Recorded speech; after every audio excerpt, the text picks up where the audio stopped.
Uma das minhas coisas favoritas é ler. Eu sou viciado na leitura, uma leitura voraz. Eu sou uma daquelas pessoas que tem que ter sempre algo para ler. Se eu estou sentado à mesa do café da manhã e não há jornal ou livro para ler, eu estou lendo sobre nutrientes, ingredientes da caixa de cereal. Eu tenho que ler, eu amo a leitura. E uma das coisas que eu adoro ler são os romances e as histórias de mistério e coisas assim. Mas aqui está o que eu descobri. Se eu pegar um livro para ler, eu não consigo ler 3 páginas desse livro até que eu volte para a contracapa, não para ler o final da história, não. Mas quero ver se tem uma foto e algum dado biográfico do autor. Por que eu faço isso? Porque eu estou fascinado em ver a aparência da pessoa, onde ela mora e assim por diante, quem escreveu este livro. Porque eu entendo que quanto mais eu descobrir sobre o autor do livro, mais isso irá me ajudar a entender a perspectiva que a pessoa traz para o seu trabalho. E é isso que eu quero fazer hoje. Nós estamos dedicados em estudar o arrependimento. Vamos passar um tempo examinando com muito cuidado o Salmo 51, que foi escrito por Davi. E sendo Davi o autor desse salmo, para que possamos entender a intensidade da paixão que ele expressa nesse salmo, eu quero dar uma olhada para o homem que escreveu o salmo e as circunstâncias em que esse salmo foi originalmente composto. Quero dizer, levaria muitas e muitas semanas para darmos uma visão geral e completa da vida de Davi. Ele, obviamente, é uma das pessoas mais importantes em todo o Antigo Testamento. Ele é aquele a quem Jesus se refere como filho de Davi. E Jesus é o filho de Davi e o Senhor de Davi. Davi é aquele que dá a promessa de que a sua casa caída seria restaurada e que viria um rei como ele. E essa profecia se cumpre na pessoa de Cristo, que nasceu da semente de Davi. E claro, na história da monarquia no Antigo Testamento, Davi é considerado, de longe, o maior dos reis judeus. Ele estendeu as fronteiras da terra, de Dan a Berseba, e deu a eles o seu período de prosperidade, presidiu o que foi chamado da Idade de Ouro de Israel. E ele não foi apenas um grande rei, mas provavelmente, depois de Josué, foi o maior guerreiro que o Antigo Testamento já produziu. Então ele também era um rei guerreiro. E então, não só isso, ele era um poeta e um músico, um estadista. Ele foi verdadeiramente um homem da renascença, antes que existisse tal coisa como uma renascença. Então, essa pessoa é extremamente interessante, fascinante, como um ser humano. E um dos epitáfios mais importantes que ouvimos sobre Davi é que ele foi chamado de homem segundo o coração de Deus. Ele era um homem que Deus de fato amava. E ainda assim, além das façanhas maravilhosas registradas em nome de Davi e da paixão de sua vida espiritual que se expressa em todos os salmos, não apenas no Salmo 51, Davi também é lembrado por ser um dos piores infratores da lei de Deus na história bíblica. A queda de Davi em pecado é tão dramática quanto suas grandes façanhas na outra direção. E lemos a respeito daquele caso em sua história em que, enquanto ele era o rei, ele saiu para a sacada do palácio, ele olhou para o outro lado e ele enxergou uma mulher linda se banhando lá no telhado dela, presumindo que ela estava tomando banho particular. E Davi viu essa mulher na sua nudez e foi dominado por uma luxúria sensual.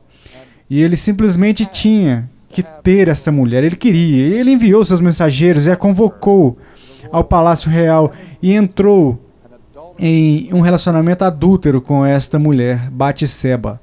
E Davi estava tão embriagado com a afeição dela por esta mulher que, embora a mulher fosse casada com outro homem, Davi não deixaria que isso o impedisse de satisfazer o seu próprio desejo. Então, esse obstáculo à sua afeição, o marido de Batseba, era um dos servos leais do exército de Davi. Então, Davi fez uma manobra com o comandante de Urias para que Urias fosse colocado bem na linha de frente, onde ele estaria em perigo, onde ele provavelmente seria morto durante a batalha. E foi exatamente isso que aconteceu. Davi mandou armar uma armadilha para Urias, de modo que Urias, enquanto defendia Davi, foi morto. E ainda assim, Davi continua o seu relacionamento com esta mulher, até que Deus enviou o seu mensageiro até Davi. E nós lemos a respeito desse relato no capítulo 12 de 2 Samuel, onde o texto diz o seguinte: o Senhor enviou Natã a Davi.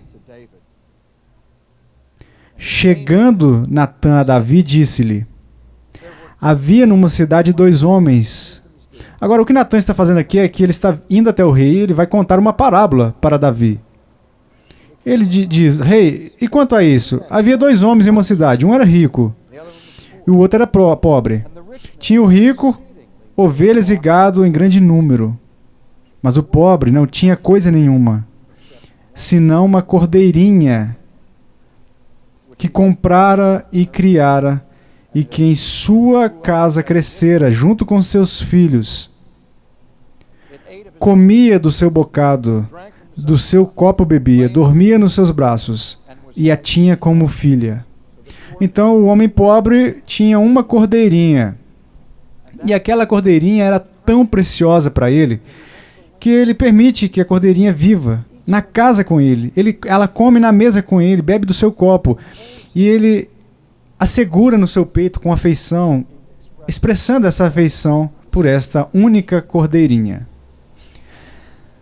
Vindo um viajante ao homem rico, não quis este tomar das suas ovelhas e do gado para dar de comer ao viajante que viera a ele.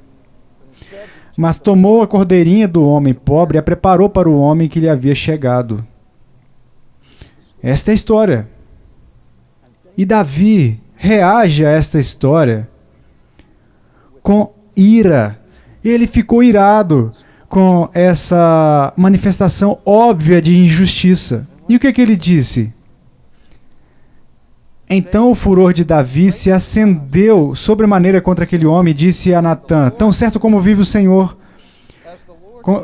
tão certo como o Senhor vive, o homem que fez isso deve ser morto, e pela cordeirinha restituirá 4 vezes, porque fez tal coisa e porque não se compadeceu. Ele era um ladrão, ele roubou de um homem pobre. Ele pegou o bem mais precioso daquele homem quando ele nem precisava disso, porque ele próprio era rico, além da conta. E ele agiu como um cara sem coração. Ele não se importou nem um pouco com a situação deste homem. Tudo o que importava era a sua própria concupiscência, a sua própria satisfação. Então, Davi ouviu isso e disse: não aqui no meu reino. Se você encontrar alguém assim no meu reino, ele tem que morrer. Ele certamente será condenado à morte, mas não até que restitua 4 vezes o que ele roubou deste homem pobre. Então disse Natã a Davi: tu és o homem. Tu és o homem, Davi. Assim diz o Senhor, Deus de Israel: eu te ungi rei sobre Israel, e eu te livrei das mãos de Saul. Dei-te a casa de teu senhor, e as mulheres de teu senhor em teus braços, e também te dei a casa de Israel e de Judá. E se isto fora pouco, Davi, eu teria acrescentado tais e tais coisas. Por que, pois, desprezaste a palavra do Senhor, fazendo o que era mal perante ele? A Urias, o Heteu, feriste a espada, e a sua mulher tomaste por mulher, depois de o matar com a espada dos filhos de Amon. Agora, pois, não se apartará a espada jamais da tua casa, porquanto me desprezaste e tomaste a mulher de Urias, o Heteu, para ser tua mulher. Assim diz o Senhor: eis que da tua própria casa suscitarei o mal sobre ti. Deixa eu parar aqui por um minuto nesse ponto. Há alguns anos eu estava em Israel. Eu estava lá na semana em que o Anwar Sadat foi assassinado. Na mesma semana, Moshe Dayan, um dos heróis de Israel moderno, também morreu. E eu estava hospedado no Monte das Oliveiras, com vista para a velha cidade de Jerusalém. E eu saí na minha varanda durante a noite. E eu fiquei lá olhando para o vale do Quidron, no Monte das Oliveiras, olhando para a antiga cidade de Jerusalém. E se vocês já foram lá hoje em dia e viram as muralhas que sobraram da antiga Jerusalém, vocês perceberam que antes mesmo daquela cidade murada que existia nos dias de Jesus, na verdade, na época em que Jesus veio a Jerusalém, já era uma cidade de 1000 anos, já era uma atração turística no mundo antigo. Mas a antiga cidade ficava à esquerda do posto de observação que eu estava, que era a cidade de Davi.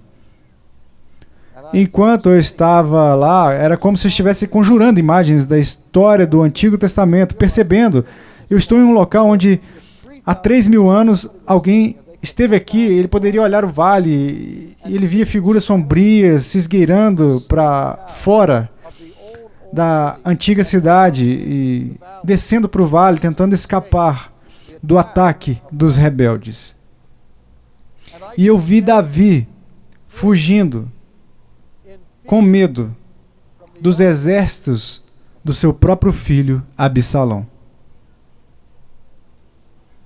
E eu parado lá, eu disse, aqui é onde aconteceu o cumprimento da própria profecia que Natã falou a Davi, de que a espada não se apartaria da sua própria família. E ele diz aqui, agora, pois, não se apartará a espada jamais da tua casa, porquanto me desprezaste e tomaste a mulher de Urias, o Heteu, para ser tua mulher. Assim diz o Senhor, eis que da tua própria casa suscitarei o mal sobre ti, e tomarei tuas mulheres à tua própria vista, e as darei a teu próximo, o qual se deitará com elas em plena luz deste sol. Porque tu fizeste o oculto, Davi, mas eu farei isto perante todo o Israel e perante o sol. Eu me pergunto como Davi se sentiu ao saber que as ações do seu pecado, o egoísmo, seriam registrados não apenas para todo Israel saber, mas para o mundo inteiro saber para sempre.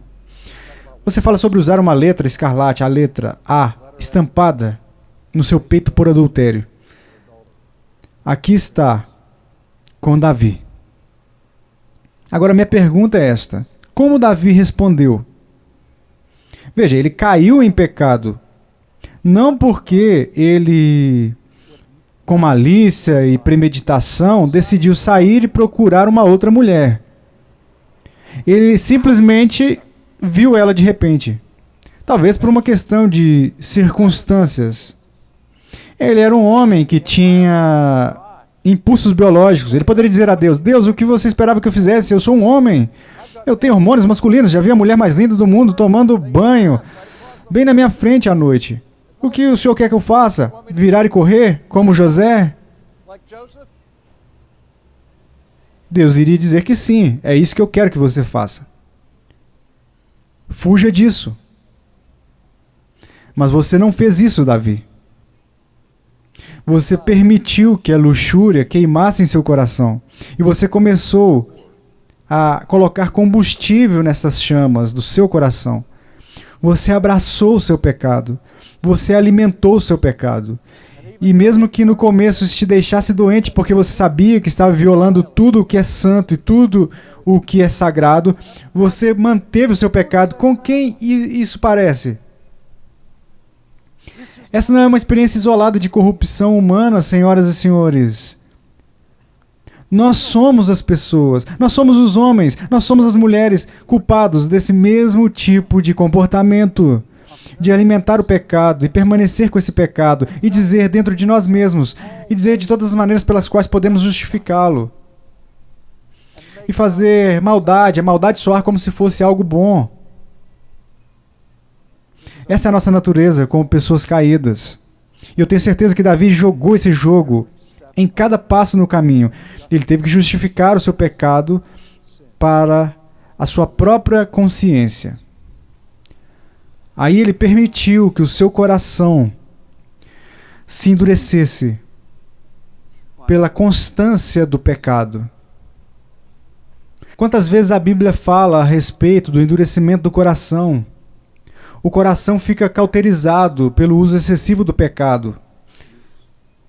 As pessoas que trabalham duro com as mãos, elas ficam com calos nas mãos. Elas não pegam assim na primeira vez que trabalharam, mas depois de muito trabalho, fica com bolha, machuca. Então eles continuam trabalhando, fazendo o mesmo trabalho e as bolhas se transformam em calosidades. Essas bolhas se transformam em calos que passam por cima da dor. E é isso que fazemos com a nossa consciência. Permitimos que calosidade se forme em nossa consciência de modo que a consciência fica seriamente cauterizada. E quando ouvimos a voz da consciência nos dizendo para parar com esse comportamento, reprimimos isso, silenciamos, procuramos amigos que nos consolem e dizemos, tá tudo certo. Isso é o que Davi estava fazendo quando estava perdidamente apaixonado pela sua afeição por Batseba, que nem mesmo viu Urias, exceto, não viu Urias como um ser humano humilde. Ele não via Urias como um servo do rei. Ele viu Urias como um obstáculo para a sua própria lascívia. E enquanto fazia isso, ele não estava sentado pensando. Sabe, Deus fez algumas coisas por mim, mas veja como tenho sido bom para Deus. Quero dizer, afinal, ele me ungiu rei e Saul tentou me matar. Em vez de me deixar subir ao trono, o que eu deveria ter feito, passei todos aqueles anos como um fugitivo, correndo pelo deserto, enquanto Saul tentava me matar. Quero dizer, se Deus realmente fosse gracioso, ele teria me feito o rei. E veja o que eu fiz por Israel. Eles estavam à beira da derrota, foram todos intimidados pelo gigante Golias, até que eu enfrentei aquele gigante. Fui eu quem teve coragem suficiente para matar o gigante e dar a vitória ao meu povo sobre os filisteus. Você pensaria que tudo o que eu fiz para Deus e tudo o que eu fiz para Israel, que ele me deixaria fazer algumas pausas, um descanso aqui e ali, deixe-me ter o objeto das minhas afeições. Ele não tiraria de mim a mulher que eu mais amo e a colocaria nas mãos desse soldado insignificante, pequena patente do exército. Ora, acho que estou justificado em me livrar dele. Era assim que ele estava pensando. Até que Deus enviou Natã. Até que Deus veio com a palavra de Deus. E a palavra de Deus acompanhada pelo Espírito de Deus. Porque é o Espírito de Deus que, junto com a palavra de Deus, tem o poder de usar a espada para cortar, perfurar sua alma, para dividi-la, osso e medula, para te convencer da justiça, do pecado. Senhoras e senhores, a menos que o Espírito Santo perfure a nossa consciência com a palavra de Deus, os nossos corações se tornariam tão endurecidos que nós não teríamos mais consciência. E todo mundo faria o que é certo aos seus próprios olhos. Mas há algo absolutamente libertador, maravilhoso e doce na convicção do Espírito Santo. O arrependimento é doloroso, mas há um prazer delicioso nessa dor, quando se percebe que Esse arrependimento nasceu da ação salvadora de Deus, o Espírito Santo. Deus não convence as pessoas do pecado para destruí-las. Deus convence as pessoas do pecado para curá-las, para restaurá-las, para trazê-los até si mesmo. E é isso que aconteceu com Davi. Quando Davi ouviu a parábola, em primeiro lugar, ele respondeu com ira a essa pessoa mítica de quem Natan tinha acabado de falar. E quando Natan revelou que estava falando sobre Davi, e ele ouviu o julgamento de Deus caindo sobre a sua cabeça, Davi não ficou parado e disse: espere um minuto, deixe-me te dar todas as minhas desculpas porque eu estava empenhado nisso, eu não sou um bandido, sabe? Eu cometi alguns erros, por favor, não se deixe levar pela gravidade deste crime. Não foi isso que ele fez. Olha o que ele fez. Aqui está o que Davi disse. Davi disse a Natan: pequei contra o Senhor. Eu fiz isso, Natan. Você está certo. Eu sou esse homem. Veja, o fruto do arrependimento já está sendo formado neste momento na alma de Davi. Antes mesmo de ele pegar a caneta para escrever o Salmo 51, ele já está respondendo como um homem piedoso ao confronto do profeta. E Natan disse a Davi: também o Senhor te perdoou o teu pecado, não morrerás. Davi, você sabe que a pena para isso é a morte. Deus tem contra você duas acusações aqui, adultério e assassinato. E Deus seria perfeitamente justo se matasse você neste momento. Mas Deus não irá te matar, Davi. Ele vai brandar a sua justiça com a misericórdia. Mas haverá consequências, Davi. Mas posto que com isso, deste motivo aqui blasfemasse os inimigos do Senhor, também o filho que te nasceu morrerá. Então Natan foi para a sua casa. Então nós lemos como o Senhor golpeou aquele bebê, e como Davi por uma semana se humilhando em cinzas, em pano de saco, jejuou, chorou, mas para que Deus poupasse aquele bebê. Então até que finalmente ele olhou para fora e viu seus guardas sussurrando entre si, e ele sabia que o bebê havia morrido, exatamente como Natan disse.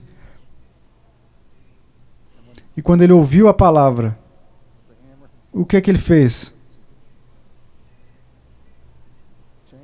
Ele mudou a roupa, ele ungiu a cabeça com óleo, e ele foi adorar a Deus. Isso é arrependimento. Esse é o tipo de homem que escreveu o Salmo 51.